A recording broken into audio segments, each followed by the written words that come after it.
Icon star Allu Arjun arrest, ఆ తర్వాత జరిగిన పరిణామాలు సినీ రాజకీయ వర్గాల్లో సంచలనంగా మారాయి. బన్నీ నటించిన 'పుష్ప 2' సినిమా ప్రీమియర్ రోజున ఎటువంటి సమాచారం లేకుండా సంధ్యా థియేటర్ దగ్గరకు వెళ్లడంతో అక్కడ భారీ జనసందోహం ఏర్పడింది. ఈ క్రమంలోనే ఓ మహిళ మరణించారు. ఓ బాబుకు తీవ్ర గాయాలయ్యాయి. ఈ విషయంలో అల్లు అర్జున్తో పాటు సంధ్యా థియేటర్ యాజమాన్యంపై కూడా కేసులు నమోదయ్యాయి.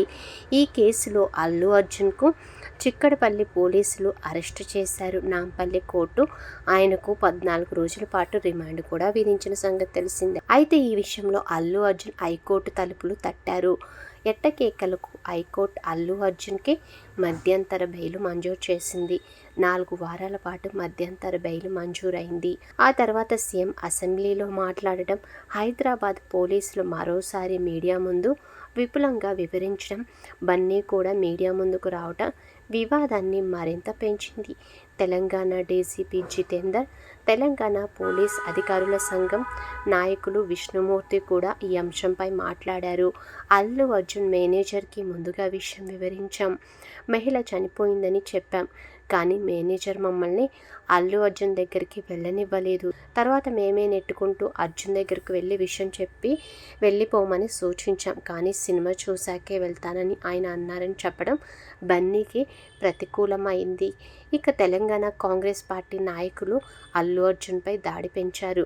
కొందరు కాంగ్రెస్ నాయకులు అర్జున్ దిష్టిబొమ్మ దహనం చేశారు. అల్లు అర్జున్ నివాసంపై కొందరు దాడికి దిగారు. అయితే తెలంగాణ ప్రభుత్వం సినీ పరిశ్రమపై పగబట్టినట్లు కనిపిస్తుందని బీజేపీ నేతలు వ్యాఖ్యానించడంతో రాజకీయ దుమారం మరింత చెలరేగింది. మరోవైపు ఆన్లైన్ వేదికగా అల్లు అర్జున్ మరో ప్రకటన వివరణ చేశారు.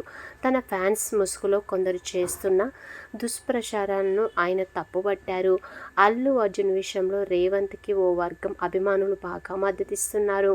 అంటే ఇక్కడ కొన్ని అంశాలు కూడా పరోక్షంగా పనిచేస్తున్నాయని అనిపిస్తుంది. లేకపోతే కేసులో A11 మీద ఉండే చర్యల తీవ్రత ఇంత ఎక్కువగా అయితే ఉండదు అని కొందరు అంటున్నారు. ఇక ఐకాన్ స్టార్ అల్లు అర్జున్ను చిక్కడపల్లి పోలీసులు విచారించారు. 9 నిమిషాల వీడియోను అల్లు అర్జున్కు చూపించి వివరాలు అడిగినట్లు తెలుస్తుంది. విచారణలో కొన్నింటికి తమకు తెలియదని, థియేటర్ లోపల చీకటిగా ఉన్నందున ఏం జరుగుతుందో తెలుసుకోలేకపోయానని చెప్పినట్లు తెలుస్తుంది. దాదాపు 3.5 గంటల పాటు అల్లు అర్జున్ని విచారించారట.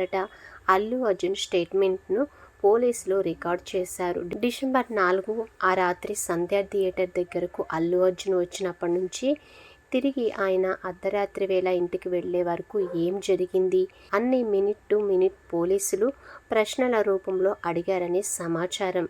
ఇది ఇలా ఉంటే అల్లు అర్జున్కి జనవరి 21 వరకు ఉన్న మధ్యంతర బెయిల్ని రద్దు చేయించేందుకు ప్రయత్నిస్తున్నారని వార్తలు వినిపిస్తున్నాయి. ఇక తాజాగా సినీ ప్రముఖులతో సమావేశంతో రేవంత్ రెడ్డి సైతం అర్జున్ విషయాన్ని ప్రస్తావించినట్లు సమాచారం. బన్నీ తమ పేరును మర్చిపోవడం వల్ల కేసు పెట్టారంటూ తప్పుడు ప్రచారం చేశారని, తాను ఆ స్థాయిని ఎప్పుడూ దాటి వచ్చేశారని పేర్కొన్నారు. అలాగే బన్నీ చిన్నప్పటి నుంచి తెలుసని, స్టార్గా ఎదిగినందుకు గర్వంగా ఉందని అన్నట్లు తెలిపారు. మొత్తంగా ఈ వ్యవహారం రాజకీయ, సినీ వర్గాల్లో హాట్ టాపిక్ అయింది. మరి బన్నీ బెయిల్ విషయంలో ముందు ఏం జరుగుతుందో చూడాలి.